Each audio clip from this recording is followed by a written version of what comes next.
So thanks everybody for being here. It's nice to see you all in person. Siba is a wonderful proxy for allowing us to gather in person. We have been for a long time. We just spoke about various kinds of media spaces. So it's a great opportunity to actually apologies for starting a bit late. Set up the system. It's been a while, 2016, since Siba Grovogui was at UWC in this room for a colloquium that we had. And as we were saying earlier on, the conversations about his talk actually at that particular colloquium have continued since, and particularly among some of our students, it's led to dissertation work being formulated, but also I think certain kinds of, in a way, political orientations shifting. Thanks. So it's really wonderful that Siba could join us. As you know, Siba is a professor of international relations theory and African political thought at Cornell University, and also the visiting Nelson Mandela professor at Zurich University. I know I'm getting that wrong, but I say every Eurasia, as they say. But Siba has worked for a couple of years, so we're delighted to hear benefit from that relationship. I think so. Hope to have our own relationship with him, so that he could be a more regular visitor. Siba has been one of the pioneering scholars who's worked between law and international relations in a field that many of you know has not questioned many of these assumptions, and he's really the book Sovereignty and Quasi-Sovereignty was in many ways a landmark text and an intervention in that field, and the work since then has continued, I think, to really open up important areas of research, new archives that have been made visible, that have given us the kind of intellectual resources to think critically about the global international system, not only its assumptions, but also to kind of offer resources from which to think about different possibilities and the archives that exist in different traditions of thought that can be mobilized for that. So we are running a little over time already, so I'm not going to go on. Siba is, of course, here today to talk a bit about a piece of work that is part of the book project that he can, I'm sure he will describe it, but the title, as we know, is Traditions and Legends, Colonial and Humanism Miscast. And again, welcome, Siba. I hope I got the title right. You can. Is that the title I gave you? That's the title we have. Okay. But welcome. No, because that was actually the last speech. Well, I just started, but actually I want you to talk about. Can I share some? You can share. Okay, the floor is yours. Thank you. Actually, I'm sorry. That's it tells you that when you travel a lot, I've been in 2 countries, 5 cities, 7 presentations, and so I mixed some of them up. And but since this audience is what it is, because we have a conversation, I'm actually not sorry that the mistake happened. It has happened with us. But I wanted to say that that title does show you tradition and legend is actually part of a larger book project. And I started it more than 10 years ago.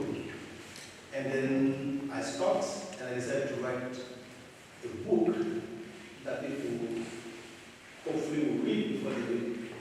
The one that I'm going to complete after I send this manuscript off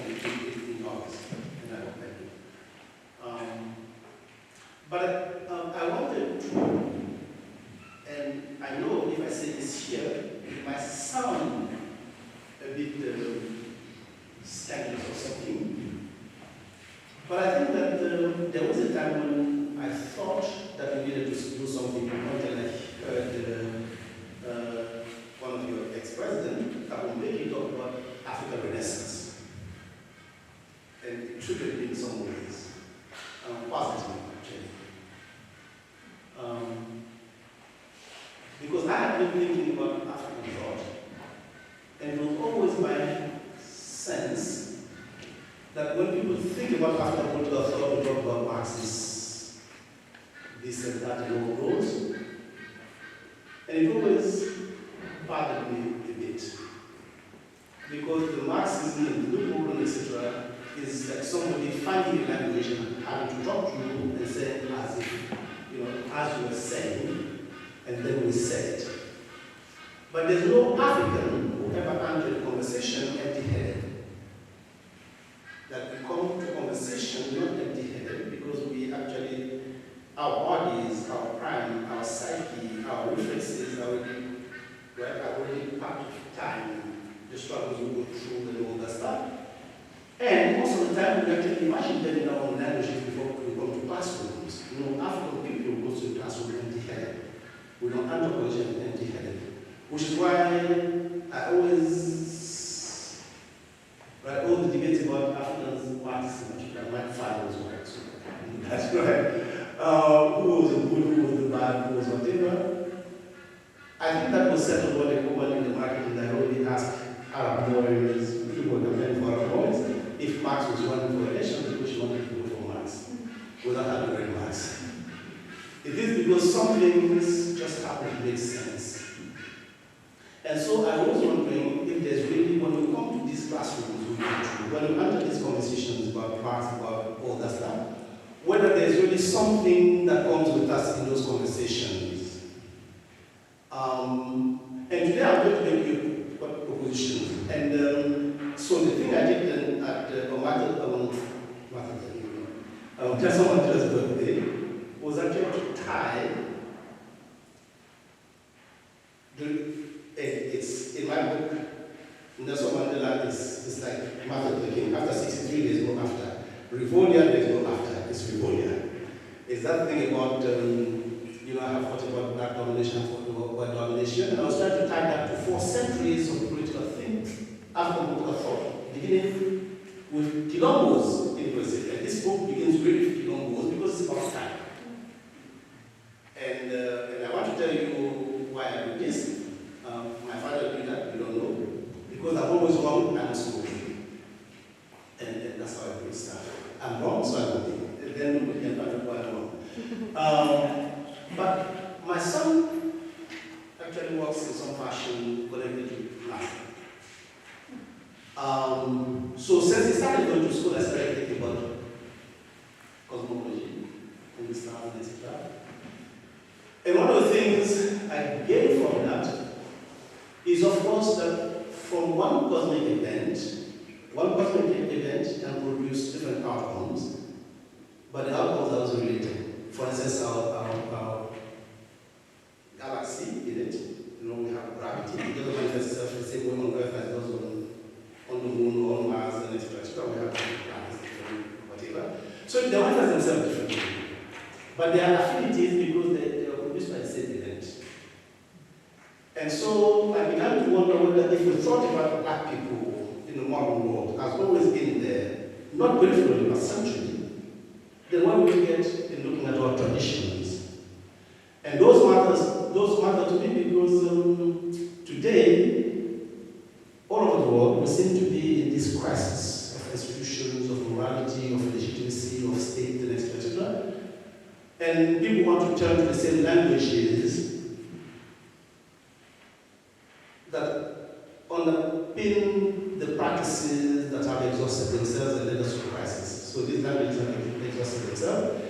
And that I see that in the whole decolonial movement in Africa today among our young people, because they are not actually wrong. I think that our languages have exhausted themselves, and that will be a reflection of the crisis of institutional state or whatever worldwide. That's just that. But I think we should be careful, because black people have always been there. And as a West African, I can just tell you, I'm digressing here now, that since Athens, the Greeks. 4 centuries on, every Greek philosopher spent time in Africa, didn't visit, spent time in Africa. None of them went to France. There were Greeks in Marseille, but not these philosophers. And so, no. The French took the archives and made canons of them. The canons have exhausted themselves because they were fabricated out of nothing. But the archives are mine. I keep the canons, I keep the archives, keep the canons. Yes. So we go from there. Right, so we have to be careful. And so I'm going back to the affinities. The modern economy and empire were the product of violence, predicated, that began with the incorporation of black body, black labor, black mind, black resources in what we call in my discipline the international. It happened 1452, 1455, before the New World was discovered. Dom Diversas and Romanis Pontifex. Pope. So we were always there from the beginning, and we never disappeared. But it's not just that we're bodies, black people. Here, we here is black. We'll never say we have to specify black people. Black people also actually participating in fighting against that. And in our traditions, political and intellectual traditions in the West, we like to go to begin with the Dutch Republican traditions, which is why my talk today is called Dutch Affinities. What has the Dutch Revolution to do with how black people thought about republicanism historically?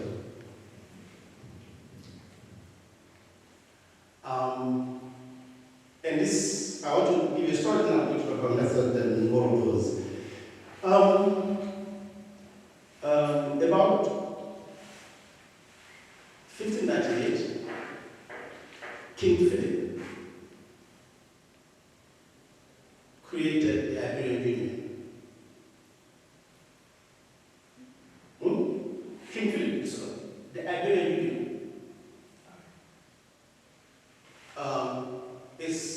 I may be wrong on the date, but the point is that he created the Iberian Union, which meant that King Philip took over Portugal, and as a Catholic king, he decided that he should bring the Dutch into fold because the Dutch provinces, most of them have become Protestants. And so, there was a series of events, and I'm not going to tell you that because I'm sure everybody knows the 30 Years' War, Westphalia, all that happened there. But what is important here is that it is the manner in which the king comported himself vis-à-vis the Dutch that led William of Orange to write a declaration of abjuration to tell King Philip II, I am no longer your subject. From Stellenbosch here to the Netherlands, to France, to whatever, everybody says two things about William of Orange abjuration. All of them are true actually in that way. It's what is left out that matters to me. That abjuration and the language in which it was said is exactly, not word for word, but the logic of it is what you find in the Declaration of Independence in America. If you read the first part of the Declaration, the last part of the Declaration of Independence, when Jefferson begins to denounce what George III had done to the Americas and suspending their laws and supporting the slave trade and taking away the capacity pass laws for themselves, and all of that stuff is exactly in the same language as William of Orange said to King Philip as a justification for saying, I declare myself free. We not only remember how that comes across time, but we also take that to be, in fact, the beginning of modern political sovereignty, and all people believe that that's actually the beginning of freedom. When you say, I no longer recognize you as my overlord, you are free. After that, we don't call Americans rebel colonies, nor do we call the Dutch by what King Philip had called William Orange, which is that he was an outlaw. We don't say the Dutch were outlaw, we say they were free. That is both scientifically, logically, morally, how we recognize free people, that they are free. But that Dutch Republic went on, kept not only the monarchy system, but became imperial. So abjuration of the Republic, it was an imperial republic. Right? And that too, it shares with America, because when America became independent, America has the great state of America has two faces. The one they want you all to see, even of many one, is the great democratic experiment, but on the other side of the Brazil there is Novus Ordem Seclorum, a new order for the ages, which means that they were going to be imperial, and in fact we call Washington Rome on the Potomac. Not by mistake. It is actually in the design of the Republic. So what the Dutch and America have in common is that they have an imperial republic. In fact, the Dutch created the Dutch East Indies, and the crimes committed by the Dutch in Indonesia are legendary, of course. They fought to obscure it for many years, and have admitted to near genocide in Asia by the Dutch. And of course, the same Dutch, after 1600, had a connection to settlement here in South Africa. You know the story, and I don't want to go into that. But I didn't come to that about the story. But the Dutch Republic was imperial, which means that in relation to black people and other people, it actually wasn't, it didn't matter whether it was a republic or not. And that imperial dimension actually matters to our traditions. Because in the academy, when we talk about republic, we talk so confidently, we only talk about that moment of abjuration, like I no longer recognize somebody, I'm self-constituted subject. And then we go back to constitutional forms. The republic is constitution. People actually draft a document for themselves, by themselves, but how they go? Of the people, by the people, for the people. Right? It's the document you give yourself to govern yourself.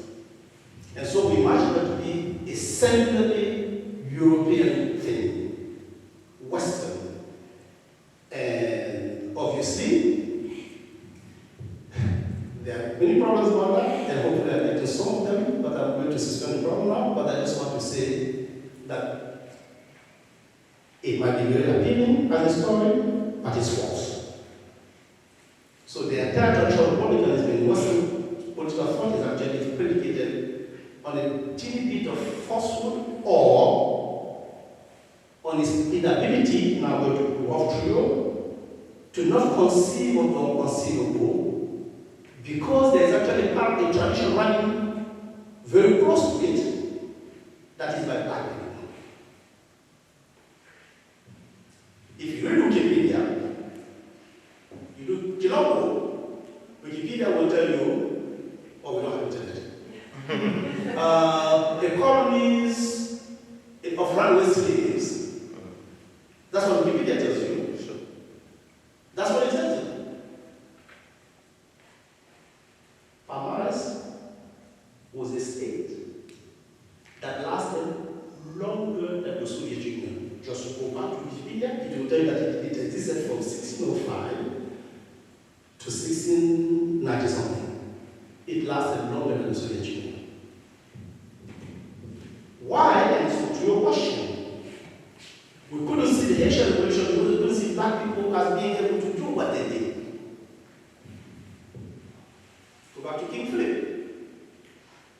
King Philip, you know, the guy the judge rose against, or William punished our big hero? Yes. You know, you have punished mistake on, sorry. You know that. But right? King Philip. As I said, the Iberian Union was when Spain took over Portugal and incorporated it. Which means that in 1605, when Quilombo started protesting to create Palmares, Portugal did not exist. It's only if you believe that Portugal existed that you actually say that Palmares was runaway slaves from Portugal. Because first, rule number one, Portugal did not exist and had no longer offered. Those black people who didn't know how to read and write, and I'm putting that in quotation mark, could feel from the Dutch colonies and the Portuguese and the relations among them that something was up in Europe. And now making a claim about how we feel and know. Right? And that's, we call that method. But they eventually tell me that they actually knew what was happening because they, at the same moment as the Dutch were condemning the Republic, they too rebelled against this new overlord who had increased cotton and sugar, the quota, whatever they were supposed to produce slaves, right? All of a sudden, the demand to produce more had increased, and the food, the regiment, and rest, and all those have continued. So their condition as a slave actually worsened when King Philip came, and they could feel that. In fact, in the Quilombo revolt, of which there are many legends, that's why I like my legend these days. There are many legends, but no historian and anthropologists are able to deny that, in fact, right? That they revolted precisely because of the sugar production, what was happening on the plantation, the beating, the torture, all of them led them to revolt against King Philip II and proclaim themselves free. Abjuration. The head of Quilombos, again, nobody, even the Dutch colonists around them, had noted that he was given to talk a lot. Obviously, when he was saying that he don't longer want King Philip's reign, he said something. But whatever he said is the moral equivalent of abjuration. He declared himself and his people free. Wikipedia has yet to grant them that. Because when black people say we are free, they have a question mark. When white people tell King Philip they are free, we accept it.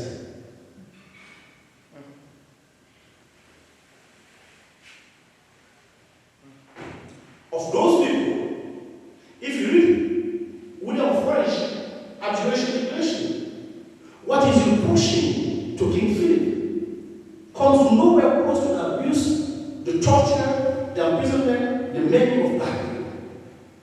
But we don't take his declaration of his abjuration of the moral, we don't take it seriously. Either because we don't believe that he did, or believe that he could mean what he meant, but he did. But he did. Every time I open Quilombo, I see that in Wikipedia. I still hear the American Supreme Court saying that the black man has no right that the white person should respect. That's what that is. Fugitive slaves, we are not free until they say you are. Even if in fact you are. I'm talking about white here as a category as understood then. I don't think whiteness will have a lot of Africans that debate this, so we have to be careful. But I'm saying here white black because that's what is understood. And I'm in time. I'm talking about cosmological events, so I'm in time. But no, Wikipedia is evidence that black people have no right that white people respect. Or that when we say we are free, the fugitive slave act, they take you back said you agree, psych. Happily, the one of you. Right? But that's not all, actually. I'm not here to abuse you. What is more important is what kind of constitutional order did Quilombo set up?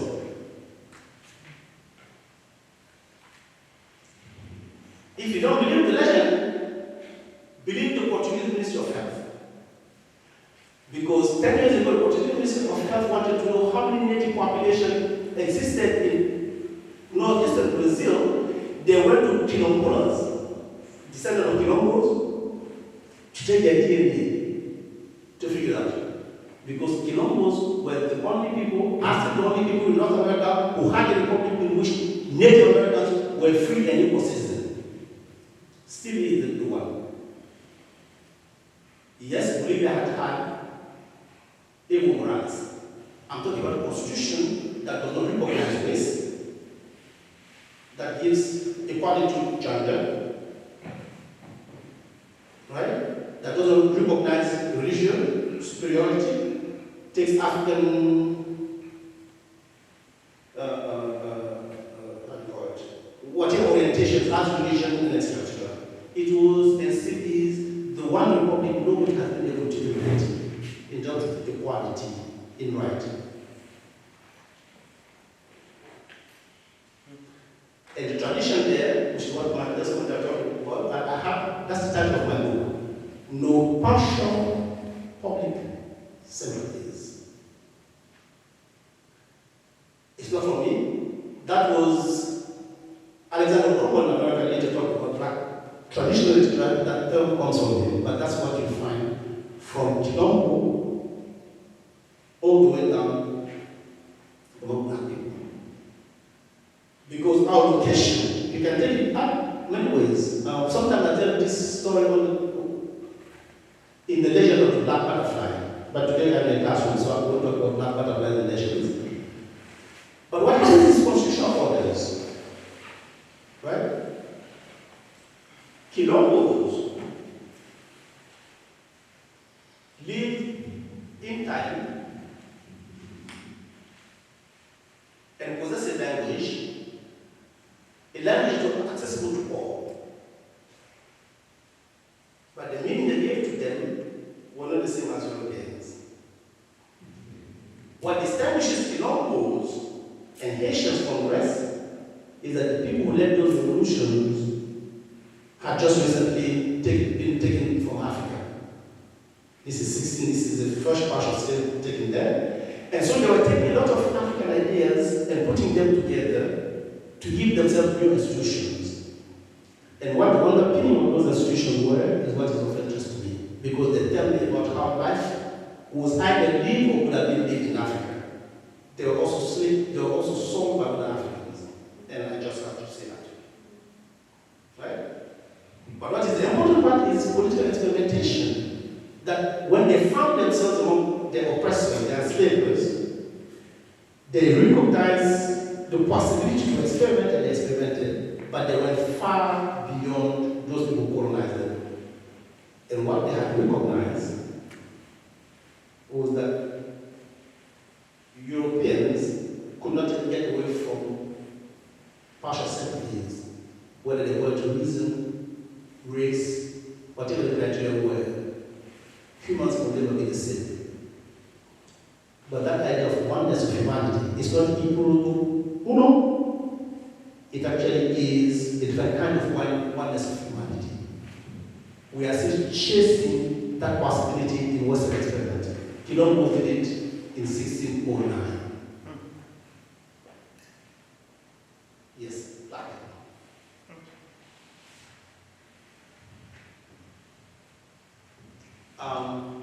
Again, this is my book. It has a lot of churches, but this particular story I want to tell in Africa because in a lot of the decolonial moves today, we want to think that a lot of things are Europeans, but they are not.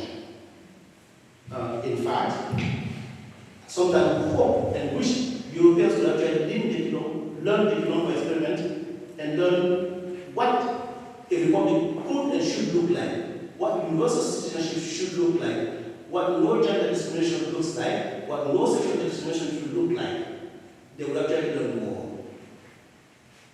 Because what they are trying to do has already been done.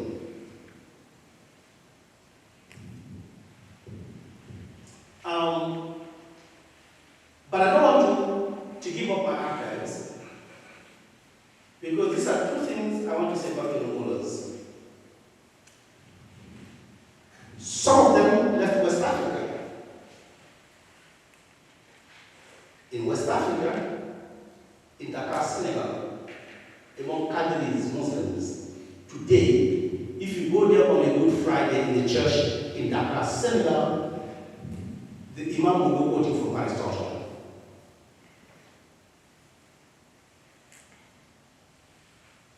Aristotle is not white. Somebody made him white. His interlocutors were not Parisians and the Swedes. They were black people. I just say that. Just read Aesop. No. Though I refuse to say that those are French traditions, because they are not. They are my traditions. And that has political signification. Because if I concede that they are French traditions, then I have to buy into the canons of republicanism, of liberalism, of rule of law and what they mean. Then, that is the last act. If you read Marie Macron, Le viol de l'imaginaire, the Malian woman, that's the last instance in between me as a black person and me as a human, because I'm at once black and non-black, because it's the black that has to go, finally. Right? That is what is standing between me and you completely, vanishing completely. The imaginary. The capacity to start anew, to reassemble, to create. Every time we did that, we did better. Haiti. Haiti was the only revolution that was supposed to conceive of humans as one. They said we are all black. They didn't mean that we are all black because we all turned, that the French and the Germans all them turned, whatever. But it was actually a way of affinities and not taking a distance. Right? It is, if we are the majority who are here, you shall be treated like us. We cannot imagine you as being anything other than black. America was still imagining human beings as 3/5. And the French revolutions issued the Declaration of the right of man and the citizen. And even the citizen, they decided that there was citoyen active and citoyen non-active. Even that citizen was split up again. Because the split is what is important. Haitian did it. The American and the British, the American and the French were not. The British have always been a trap. I don't know who you have tried for the British here. You all know that, right? The English I tried, anyway, that's a different story. I'll have to tell it. But it is important that they could not. Because the imaginary, our capacity to imagine something new,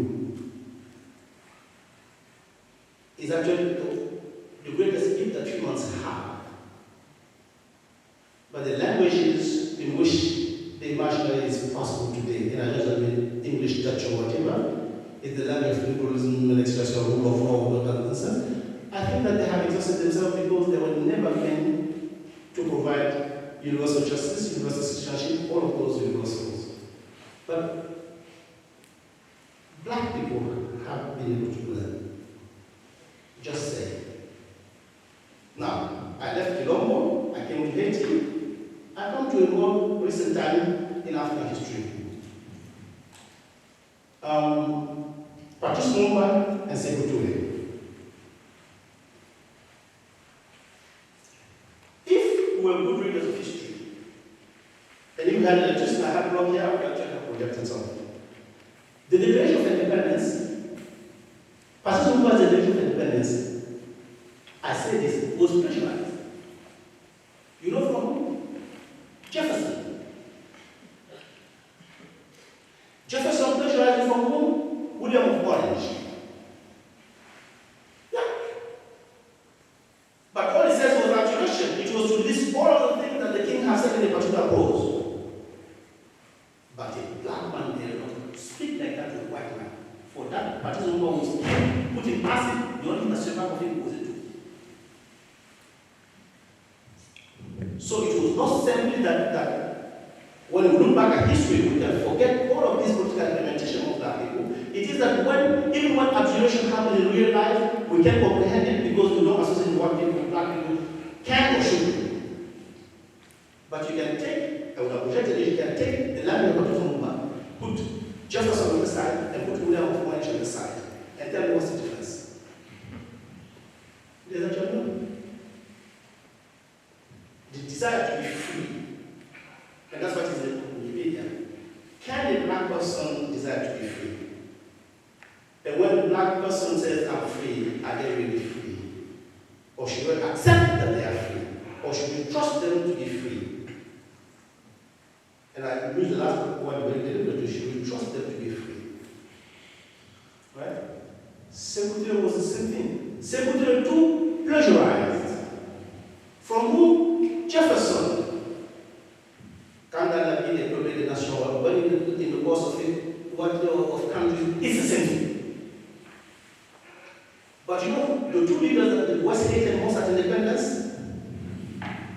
in French-speaking Africa, Lumumba and Sekou Touré, because they actually had a Republican vision of the world, they simply did not match up to Europeans. They didn't. But now, if you think of Sekou Touré, we can't understand those Republican, those moments of experimentation. We only see that they did something that offended. The Gaulle forgot his heart only once. In Guinea, after Sekou Touré's speech, he was so angry he forgot his heart. So anger and deliberation is how we actually occult what are actually very profound political intervention. What followed the generations of the King of Belgium, the Congo, and Lumumba, the rest of the text is actually very interesting. If you know how to track history, in Guinea it was the same. So the performance that Lumumba was crude and impolite and he has related to the King of Belgium. The King of Belgium killed 2 million people. And for Lumumba to say that is a problem, you know, I know we like to be polite in society. You can't be, how can you be polite and talk about 3 million people? You know, Macron wrote about the crimes against Congo. Everybody wrote about the crimes against Congo. What? No. Right? There's a particular kind of anger that is political, but it's meant to court things, to be able to precisely to steal, either to court or to steal the imaginary, the way. Right? To prevent us from reimagining. And that's what you see in Congo, and that's what you see in Guinea. That was not decolonization. Decolonization was the moment of abjuration. We no longer recognize ourselves. Right? It is in French what we call lateral colonialism. It is that there was something beyond colonialism. Our critique of colonialism was no longer enough. We had to go beyond the critique. What kind of society do we want? What kind of society do we want? Can we get to where we want to go? If languages, if we keep using that languages and institutional imaginary that we know have exhausted themselves and are completely discredited in the eyes of many. Even in the countries from which they came. Just look at France, look at Great Britain, look at America today. Republicans no longer believe in the democratic project. Because certainly whites and Mexicans have learned how to vote, and that's no longer okay. They all talk about great replacement, etc. So for me, these are the stakes in going back and creating those moments of political experimentation in the African diaspora. black people are better they did that. It is that when they looked in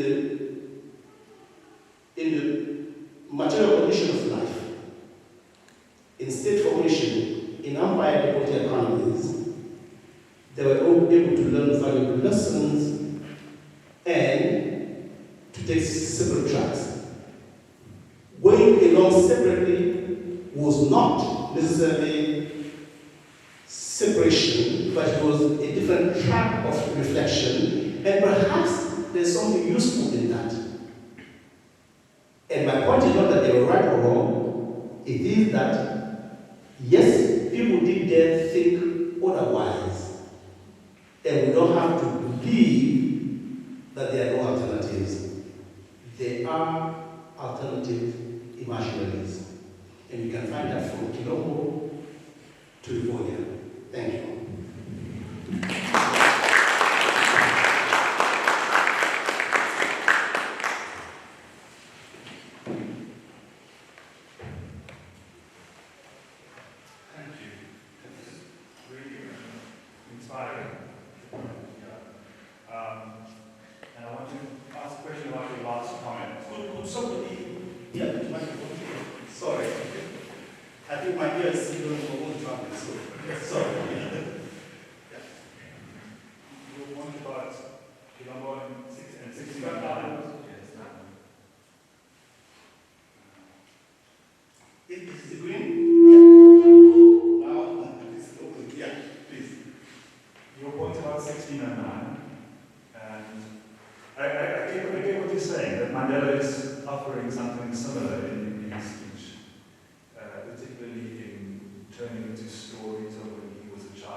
That's the kind of crucial moment, because Africa emerged from our absolutist rule at the tercentenary of 1688. And it was the worry that our freedom would inaugurate constitutional freedoms that allowed England to be free, not just to bear arms, but freedom from royal monopolies on the slave trade. That our break with our absolutist rule would inaugurate a new kind of freedom for the slave trade. That it would break loose the spectres of that. So I guess my question is, it matters which legacies one borrows on, Dutch, French, English, colonial rules make a difference. And that long distant past, 1609 or whatever else, it's how you bring that into contact with the legacies surely makes a difference too. So I guess I'm asking you to situate this into relationship to South Africa and our ongoing worry about the fact that that's actually happened. Those fears in the 90s came to pass. Okay. Thank you. Actually, thank you. I know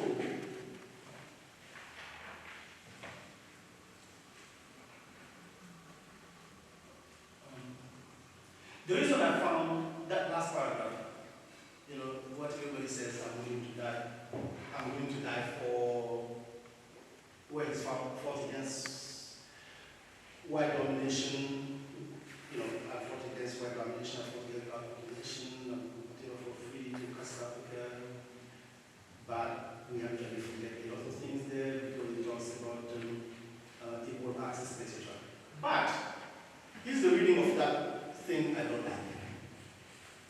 I don't think Mandela thinks that white domination and black domination are powerful. To put it in very liberal terms, what is unacceptable, and this is not Mandela again, I'm going back to a lot of people, I'm in a couple of Francis. What is unacceptable is to make life in Africa inhospitable for even the colonizers. Because America Kabbalah said, my struggle is against colonialism, not the colonizer. Because when I have my independence, the colonizer becomes citizen. Right? Liberals think that is a script against the tyranny of the majority, which it is actually.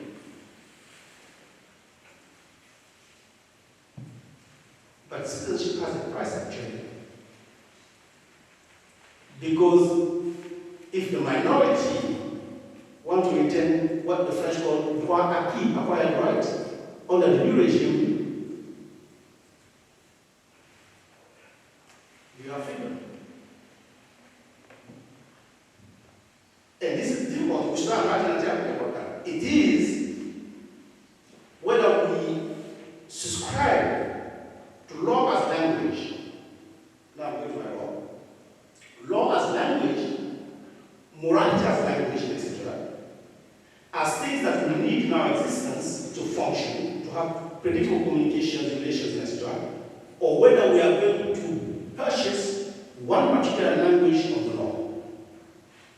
And that's the difference between law as language and the language of the law.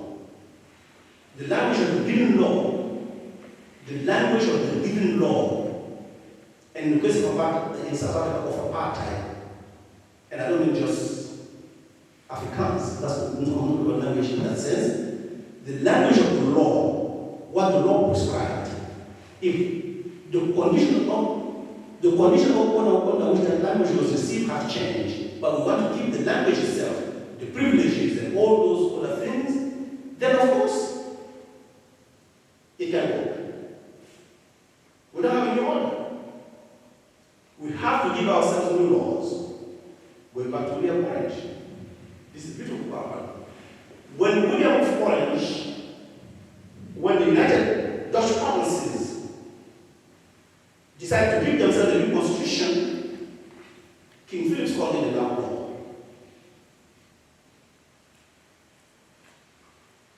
And in the book that I'm writing, I actually embrace outlawing. You cannot have, outlawing is not necessarily, King Philip used outlawing in a different sense, that he's outside the laws. But outlawing has another meaning. It doesn't mean being unlawful, it doesn't mean not believing law, it simply means casting all laws aside and giving yourself new ones. In this country here, in the world today, what we need is a metaphorical kind of outlawing. All the laws that people have exhausted themselves, they don't want, we know where they have led us. We either believe in ourselves, new sets of laws, even laws that use generally, right? We need to give ourselves a set of laws. So I don't believe actually that if we get this tradition or that tradition in the West today, we are saved. It can be French, whatever, we are not. Right?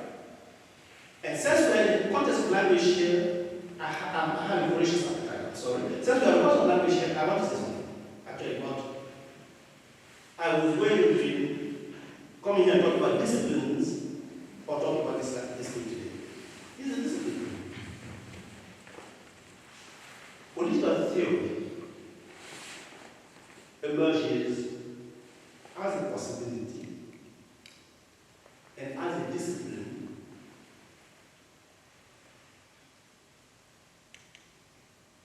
after 1660. Geography, a century earlier, anthropology in between, and international law later.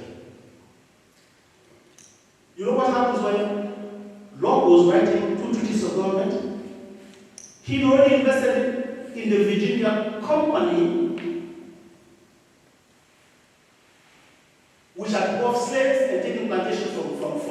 from India. If that man believed in property law, if he believed in consent, he should have gone back to the colony of Virginia and said, give the land back, whatever, and let's have proper treatment and respect. This is what I'm saying. That is the head game happening. International, the same thing. I can tell you what comes. Actually, I have all of these genealogical disciplines, what happened, and what people are saying, and what happened before they said one of those things. And it's not conspiracy. It simply is that the language disciplines. Francis Bacon, this is why I like Francis Bacon, it was very clear. Why did the British need the British Academy? It was to put science in the service of monarchy, empire, commonwealth, and the church. That's what the discipline gave us.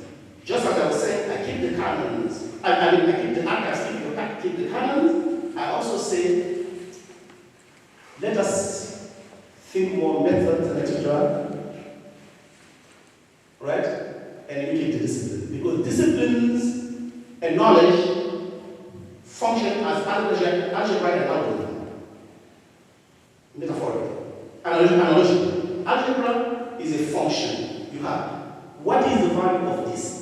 If somebody doesn't respect somebody's right, what are they? If somebody, you have constant and variables and value. What is constant, what's value?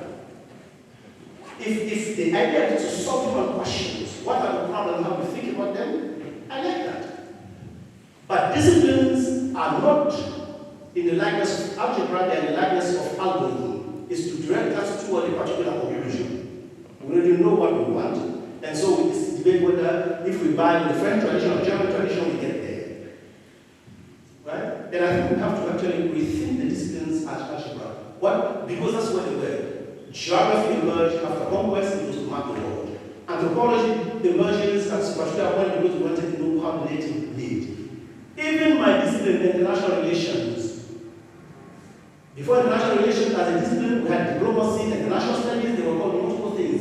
But it came under the rubric, the uniform rubric of international relations after, yes, 1973. You know what happened in 1973?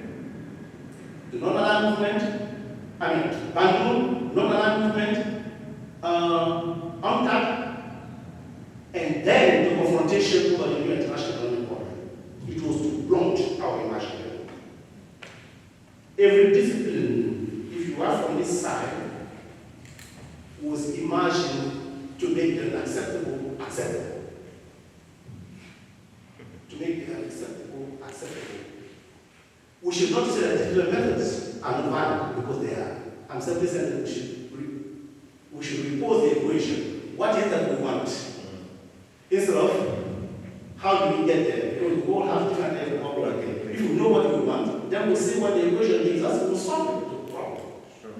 But I don't want somebody to tell me, oh, this is language, or the rule of law, whatever. Yeah. Every context in which, under empire, people talk about the rule of law was at a disposition. Yeah. It's called Grovogui. The French actually are very blunt about it. You keep what you have, and you invent the language to keep what you have.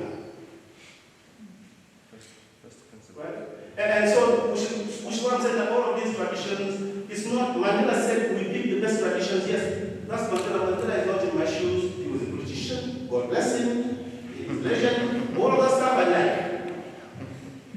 But as a social scientist, and I'm not Mandela, I would tell him, if I would have told him, I would his advisors, that yes, all of these traditions are valuable. But guess what? Every single one of them is now exhausted. We did new things. Thanks.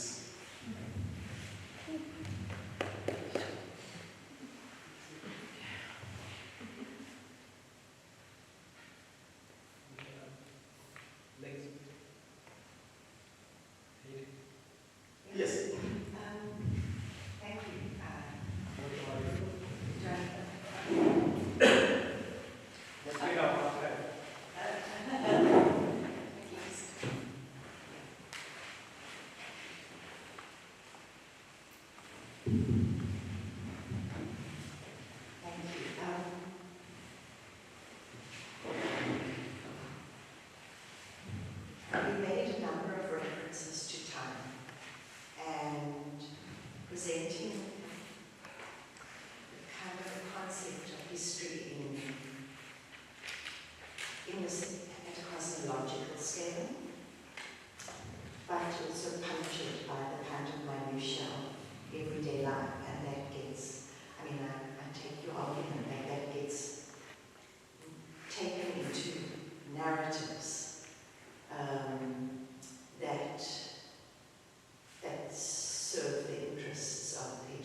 dispersal, destruction, and pillage of archives in their various forms, however one I'm understanding archive in the broadest. Yes, not buildings and Not buildings nor institutions nor documents, works of art, artifacts. A number of colleagues and processes and projects in this university, in the history department, are involved in thinking and advancing practices and processes of restitution, of return, of reconstitution. And of course that's connected to much bigger kind of political, ethical, just reimaginings, or at least gathering remains in order to reimagine, because there isn't a growing out, there isn't a return. At the same time, this is work that's happening, and colleagues in the CHR are also involved in a kind of, obviously a confluent kind of process in a major new project called New Archival Visions. So really rethinking how just the archival and the arts collections and holdings of this university, and of the Mayabuya Center, which is, and the Robben Island Museum, how even intact archives, intact collections, might be opened anew, might be opened otherwise, so that this kind of work that you're asking, which is massive and it does require institutions, or at least a renewal of something of institution or instituting, to be able to be possible as an endeavor. How to even, how does one then think new languages and new concepts in relation to this kind of work of restitching, of regathering, of reconstituting, that avoids the kind of claim that insists that a black person undo their blackness. In other words, that reconstitutes the canonicity of the canons, because the two, in a sense, are interrelated. So I would be, really grateful to hear your thoughts on that process of the relation between archive, canon, and of course time and domination. Thank you. That's lovely. It's something to talk about that here. But that's fine.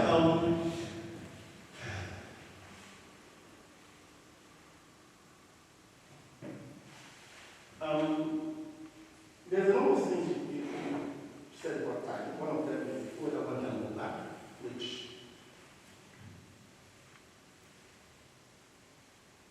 is and is not possible. Because clearly then, even now,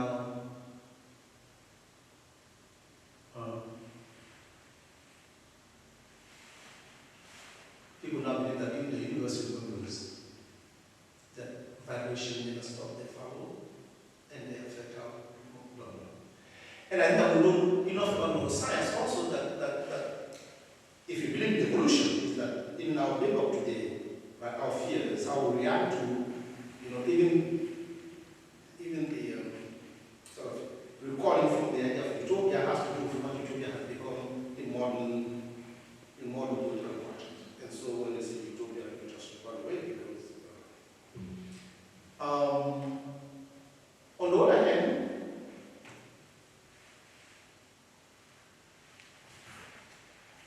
the dystopia that we live in, somebody else's utopia.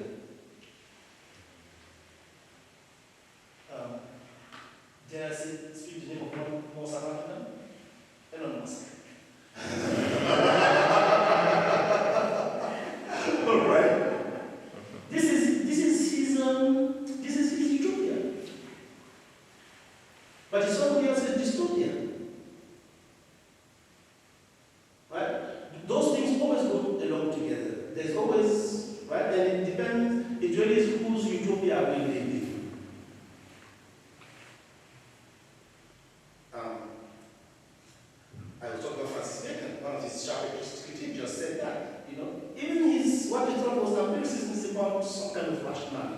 There's nothing we do today that is not about the world.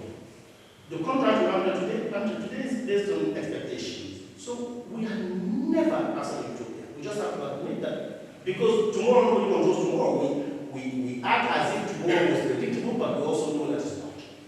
Both of those are together, but we will tell you. So, the question for me is not how we do this, we are willing to do it, because I don't know that there's one way of doing it. Since the archives and the access are so different and multiple. And the space of relationship we are so, right, is whether we want it.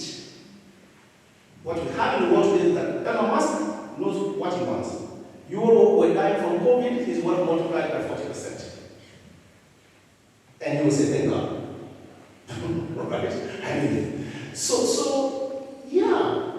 But we won't do it, and we just have to either commit to it. And the thing is that the only utopia or dystopia allowed is capitalism. Even institutionally, right?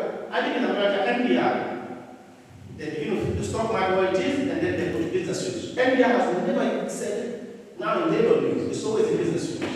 When it comes to Africa at the airport, it's all about the stocks, selling, that's the only utopia that tells itself that we are allowed to tell. And nothing else. So it's not just whether we are willing, but whether we have the capacity to imagine our utopias and to commit to it in the everyday. Right? But nobody can give a single script. Sometimes I wish even my son didn't listen to me. He wouldn't have been an engineer working for NASA. He would have been doing something else. Right? No, but I can't give a script. What I can tell you is that we have to be able to tell those utopias, and you don't know. This is where again I come to cosmology. You know, nebulas. A nebula science will tell you, you never know which formation will survive and which doesn't. Then when you become the planet, which doesn't. It depends on other forces. We don't know. Nobody knows what idea states. Nobody knows what formation emerges tomorrow. We just have to put it all together. This is the mistake that the modern social sciences made. Francis Bacon, which is actually the title of my book, which I hope to send next month to the commission, is called The Gates of Copernicus.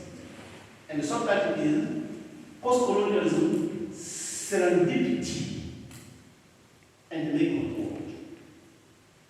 And the serendipity part matters. One war, the British merchant, ends up in a place called Serendip, which is Sri Lanka. You know Serendip? Serendip comes from Serendip, which is Sri Lanka, the golden island.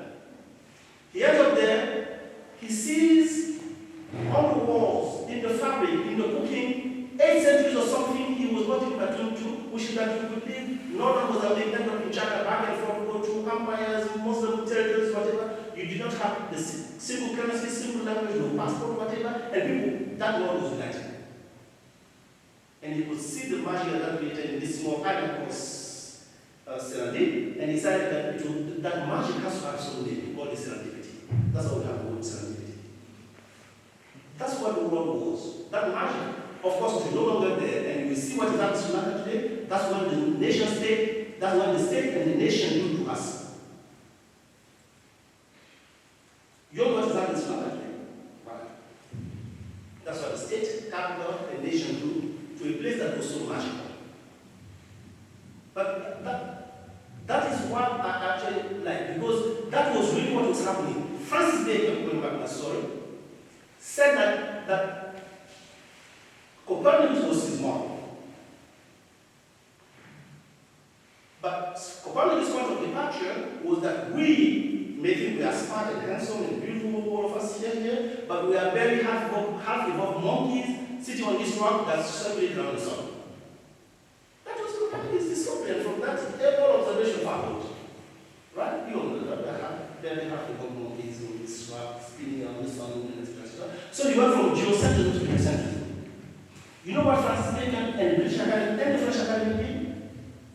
They did exactly, even though he said Copernicus was his marvel, that the social sciences and the Copernican evolution, they did the exact opposite. They went from what the moral equivalent of heliocentrism, some people that magic of worlds coming together, and made it Eurocentric.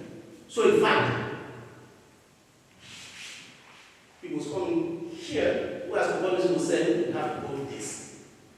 The Europe actually went, instead of Copernican revolution, they did the opposite. They went to pre-Copernican age.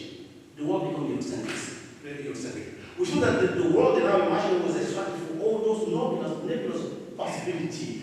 The world that gave us the caravanserais, that gave us the cafe culture, the dragomas who gave us some institution of consular offices, the Strait of Malacca that gave us the freedom of the seas, no Grotius, right? All of those were turned into something different, into this solid thing from this point of view called Europe. That is why the social sciences are so sick. And I don't mean that in a pathological, I'm sorry. Pardon me? No, I mean, I'm sorry, I'm listening, but I'm listening out loud. Sorry. Yeah. So I mean, get this as it's a euphemism here. But that's the difficulty that, right? And I don't know how much time I got, but I have to go back to Francis Bacon, because that guy had both, he was so right and yet so wrong. What we do in science, we don't know what science we are in, is observation. That's what we do. And there are three kinds. Observation is this intuition that brings you to your subject. Like women have babies, but in every culture, men have stolen the first sound that the baby can make and said that he's calling them. So if they hear Baba, it's Baba. If they hear Papa, if they hear Dada, it always is the man. Anyway, that's an observation, right? In every culture, the sound that babies can make before the jaws are formed. Every man claimed that the baby was calling them as if they had anything to do with reproduction. Anyway, that's a different story. Right? No, but it's an observation, and I give that to feminists. Right? But we also have other observation, which is you do your microscope, your telescope, your whatever, or anthropologists, your interviews, and etc., because you dig into it. That's a different kind of observation. It's not the same as before. But the before matters, because if the first observation is wrong, the second set of observation, no matter what your method, your tools are wrong, because you may be looking at the wrong place and the wrong things. And the last kind of observation, observation 3, are your conclusion. So I want to keep with Francis Bacon, I agree that method and that little part we can all agree on in the disciplines and etc. But where we start observation, our intuition that launches us to apply method may actually be wrong. And our conclusions, which at least be willing to have them open to contestation. Right? So it's how we practice this thing. But otherwise, and that's why I both like Francis Bacon and I don't like him. I sort of. Right. But no, he was wrong. He was wrong in so many regards, including accepting the title of commission of torture. So Francis Bacon has a phenomenal place in history of being the person whose ideas gave us the British Academy and etc., and being the father of the British University of Science and also being the first commission of torture. And as a black person, it makes me very suspicious of certain kinds of science. Let me just put it mildly. Right? Anyway, but I'm actually saying that it requires a lot of things, and I don't know that I have a script. But I actually think that we have to have disciplines that allow utopias to be taught. Because we cannot allow the only utopia to be taught, the only utopias to be taught of the state. And we know where the state is today, of capital, and we know where capitalism is today. We can't know. But our disciplines begin from the first observation is what we have to correct. That's not where the one started. That's not how it began. And then we can really talk about what is happening, observation 2. And observation 3, we can go to the cafe and dispute about who's right. But how it starts, which is what my book project is, it did not start where it says it started. In fact, when it started, Kilongos had a better project.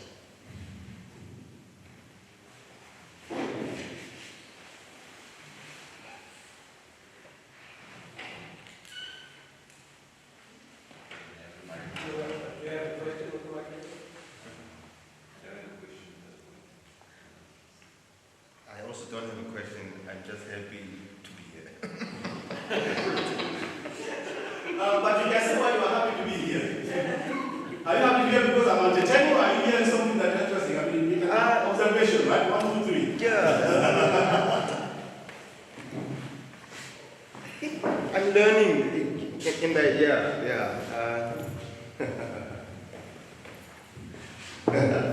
Hi everyone. I'm enjoying how you're talking about the ideas that you know clearly so much about, how you're engaging them. And I think I'm enjoying the moment of sitting here and feeling like I'm learning. So thank you. Yes. Please ask questions because I told you, my father told me that I was so wrong and my strategy was always to go big because I'm so wrong all the time. So please ask questions, I will not be offended. Can I squeeze in a question? Please go. It's not a question, it's just a basic observation, and then perhaps you can just elaborate on it. I mean, the entire period, when we talk about the periodization, from the 16th to the 18th, perhaps even beyond, has another name, and that name is modernity. And I'm thinking about the ways in which modernity as a period and then later on as an analytic has been both used and abused by certain disciplines. And I'm asking this because specifically in the area that I'm interested in, which is Black intellectual history, there is a way in which modernity is a way to script Black intellectuals into a position where they are constantly trying to catch up with Europe in some way, catch up with Western thought. And I'm wondering what you think, whether there is a way to recuperate the term modernity, whether there is a way to think about it more carefully, and whether or not modernity figures in the way that you're thinking about your project. And it's just a thought that I have. Yeah.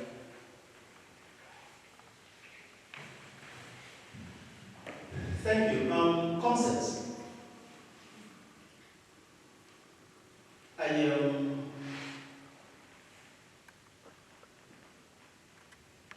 We have there's no way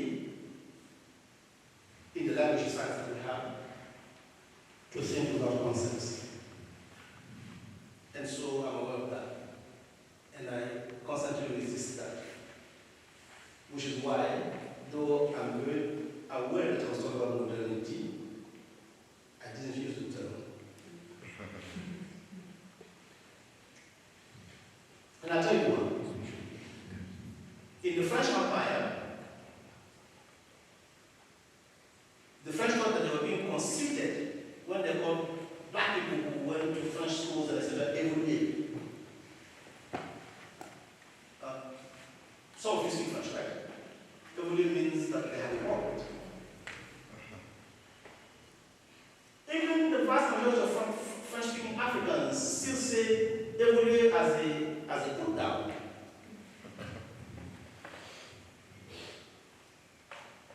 But my favorite évoluer, one of them, Etienne Joma in the French Parliament, was called by parliamentarians once. This guy was actually former governor of the Bank of in China. And there's yeah.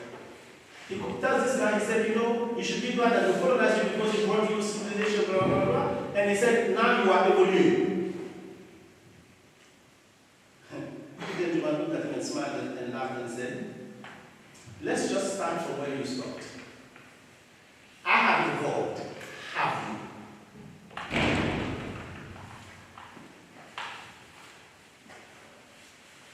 I have evolved. And basically, you tell her, I know your script. Inside, out, backward, and front, back. Do you know my script? So every turned out not to be put down. At least people consider it to be put down, but it's not. I have evolved, have you?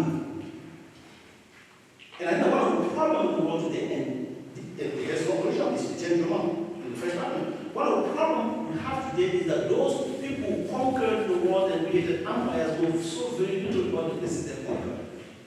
And today still don't know what textures life in the places that they conquered. That is one of our problems in the world. It is this monolingualism that emerges from the center of empire everywhere. And then the rest of us are left with this maybe the spirit world to which they have no access and that scares them. At least those who are still wanting to hang on to that. Them here is not white, by the way. There are a lot of black people in it. I was telling with Makanda that I have never gone on the table when I listen to TV, when I watched it in America, until I saw a fellow from South Africa speaking on 60 Minutes. I literally went on my desk and called an African friend and said, come save me. And the fellow's name was Tokyo something. So when I say the deity, I'm not just talking about people. Right? But have we evolved? And I realize so much that because the story of modernity is that modernity itself is already conscripted to a certain language. Like what I was saying is, what is it?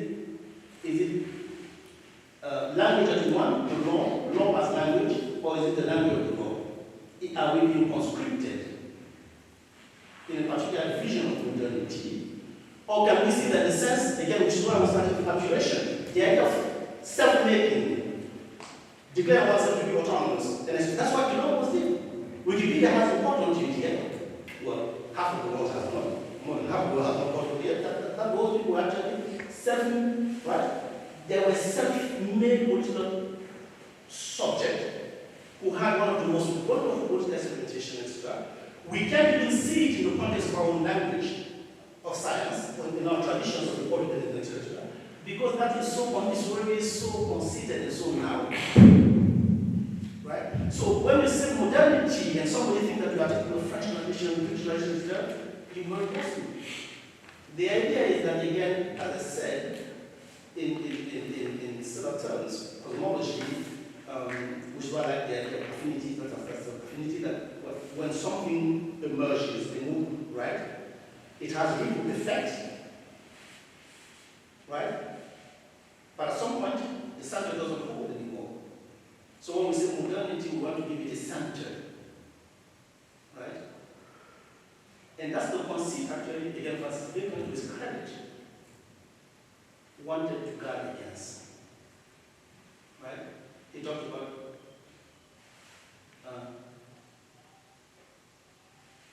the cave, right? The tribe. The things that if you are in your cave, you can never know what is in the forest.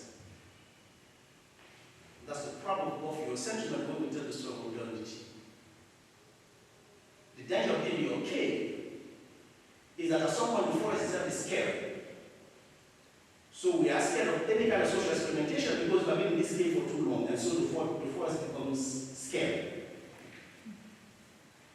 I think that's where we are today. People who have controlled this world, have dominated it, benefit from it today, have been in their cave for too long and are now afraid of the multitude of the forest. But they don't know that those people in the forest, which is what Mandela story we I'd like to tell you in America, to tell them, no. Those people you hurt, exploited, etc., are not evaluating the same thing. When we say white domination, exploitation is not great to reinscribe domination, Mandela said, I fought both. Right? But what we do not admit, beginning to all in the tradition and family, is no partial public sympathies. We should not allow ourselves to be governed by institutions that allow partial public sympathies. Not on behalf of capital, not on behalf of men, not on behalf of white people, not on behalf of anybody. And that's the principle that guided all of these for 4 centuries. No partial public sympathies. Can we for once allow that we have human beings, we have our private sympathies?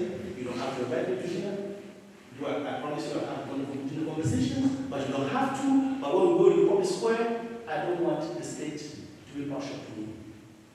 Not because I have money. Not because I'm tall and handsome and young and you are old and short. None of those. Right? But that's the thing. Can the one hold if we have partial public sympathies? The Republic will never hold. Ever. We have tried that for 4 centuries, it has not worked. Can we just let go and reimagine? And of course, in that reimagining, we go back to her archives, because there are many of them. And sometimes our training do not give us access to them, which is why also the disciplines have to be open. Right? So that's why I started modernity and also modernity. But thank you.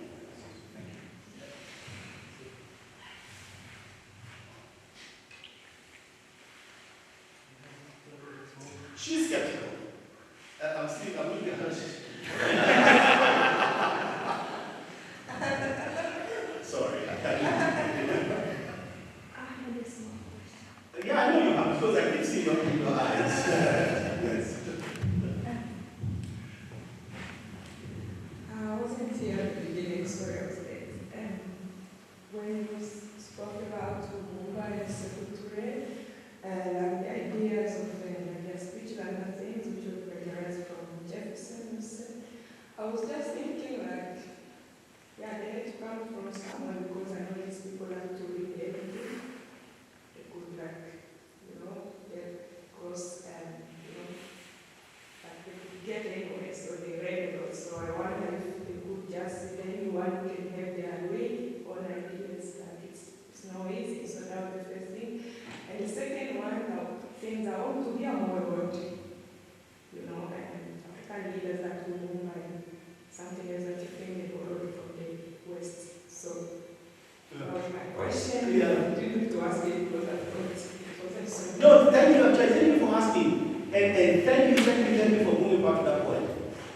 When I said pleasurize, I did not mean it literally. Yeah. Lumumba did not know we are punished by the way. When I said pleasurize, I was simply meaning, again, when we were talking about this concept, I meant that right in time, when people are confronted with or by the same phenomenon, because the human genius is distributed almost evenly, various groups can come to the same conclusion from various points at the same time. So I could also say that we are foreign plagiarized. I'm simply saying that it's available to humans to say that. I started by saying the Longos do not read, so they clearly do not read William Orange, right? But I use that euphemistically to just say that is something, the human genius is really, really evenly distributed. We have just lied to ourselves that on account of race, gender, blah, blah, blah, literacy, form, whatever, someone smart can do. C'est pas vrai. Oh, sorry. It's not true. I was about to start. You talked about Lumumba, you started me, I was about to start speaking of Lumumba. No, it's not true, right? So pioneers will go for the assessment. Something that is available to them, even if they have not encountered in the book. Right? But that thing about plagiarize actually matters. Amadou Matambo was a Senegalese scholar who was director of UNESCO. It was over his tenure that the US and Britain left UNESCO, the first time that those two countries left the international organization, except later they did with the UN Council on Human Rights. But first I think it was UNESCO. And they left because there was a debate on universal, question of universal heritage. Right? The American mission said it was just mismanagement, they just wanted it because no, it was a question of universal heritage tied to the Middle East and Israel, Palestine, and right? They would have been honest about it, and that's would have been fine. But they said it was, and so it was almost as if they were disputing that this guy has access to humanism and universalism, whether you understood what that was. And I'm actually giving a conference, which his daughter saw it described that she came to the conference, she joined it by Zoom, and she was, anyway, I will not tell her she got it. But we think of somebody like him as not coming to traditional humanism, his own concept of humanism. I was just saying that the Greeks have been in West Africa. What do you think, right? It's the same thing when people are going to places, I say something about Cosmopolitan, somebody said, what you said was so much like Kant, but you didn't cite Kant. I said, no. I cited Akunti. Akunti was a man to archive. Only 4 years younger than Kant, lived the same time, wrote about all the subject Kant wrote about, because they were all living the time when commercial empires were emerging, when people were migrating, when question of hospitality, blah, blah, blah. All of them were confronted by the same thing. But Akunti actually has a better take on the world than Kant. I'm sorry for all the Kant lovers. That's just that. So I don't. And it's not a diss. I'm not dissing Kant actually. then which is why I said I like my archives, because I can tell you where I can for sure and where I'm going to count. So I really like my archive. And then people who don't know West African traditions of humanism thought that the guy misunderstood Voltaire because he went to French schools. And that's where they got wrong. He was not interested in Voltaire when he was talking about humanism. What if you were from West Africa, you actually understood where he was coming from, because all those traditions do. But that's what I was saying, that sometimes it becomes frustrating when you are debating with people like Americans, these guys who are trying to Harvard, Yale, and they will think that they know the world. But they know so little about the world. Right? The French actually, and when I talk to Americans, I tell them the French have a wonderful idea. They make a distinction between instruct, to be instructed, and educate. Right? Instruct is know your craft very well. You can even be in the right. Like a pilot, capable of fly, brain surgeon, etc. But that and knowing what that knowledge, the place of knowledge is in the cosmology of things for humans and etc., is what education is. A lot of us are instructed in reading Kant and Aristotle and etc., but very little education about the world. Period. That is not a diss. The simply is that. And the tragedy is that people were discussing this man at UNESCO, thought they knew the world. The guy knew the world from Persia to, because those Persian philosophers are read in West Africa long before Europeans even discovered them. Right? And when I want to be flippant, I say, what do they think that Africans and Greeks were doing Plato and Aristotle, using them as heroes and or they're not reading them? Come on. But because you say Europeans discovered it through the Arab, the Muslims, right? Well, they were not using that as heroes, they were actually reading them because they had contact with those. Right? So the problem is whether we are trained not just to recite Kant, Levinas, Aristotle, blah, blah, blah, blah, or whether we actually pause enough to know, to trace what people are saying, and to understand that perhaps those variations intimate different traditions, or that those inflections point to different worlds, etc. That kind of education we have lost it a long time ago in the academy. And actually, that's what is tragic. Otherwise, in my world, plagiarizing is wonderful. Something we are human. We all come to the same point at the same time. Nobody knows where it came from. Right? Now, do you want to sing for you to sing Lumba?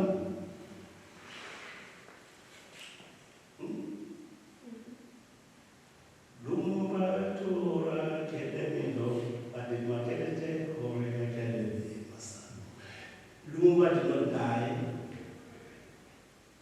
for his ethnic group, etc. He did not die for himself, he died for Africa. And I'm saying that because people don't recognize why the whole world of Africa was so obsessed with that truth that remained of Lumba. We wanted that part of him. That's the only part of him that remained, we wanted. Follow me? I want to ask about the timing of that stuff with regard to everything that was happening in the Congo last month. It's just No.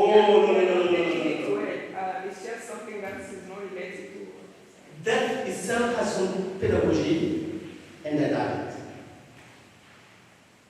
I am not being flippant. I am not flippant to say sometimes that I wish I could write a thank you note to the CIA for killing that man.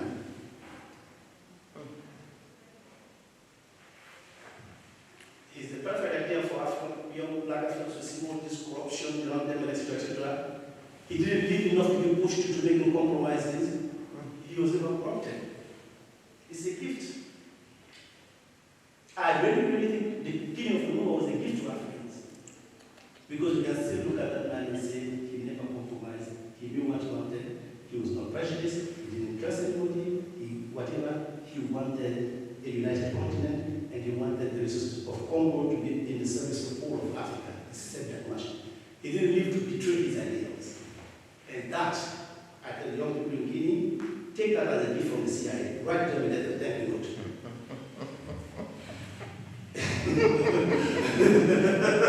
No, that's radical. Anyway, that's my thing. You can't be angry, my friend. Yeah, I mean, I think one can go on the whole day is music, but it's fascinating, and I think we have sort of come to the end of this particular conversation. I think you have only just reminded us how much we were engaging in often, especially the book that you will be sending to the publishers office, and to invite you back to talk about that. Closely. There's much to learn from. It's important kind of, I think, both in terms of method, that, the publication you're putting forward, the ways in which archive is really the kind of traditions that are there, what we call the pre-colonial, which there's a lot of debate and reticence about in the disciplines that we're doing. So I think it's really instructive in the way we were engaged in that particular set of archives. So thanks for coming.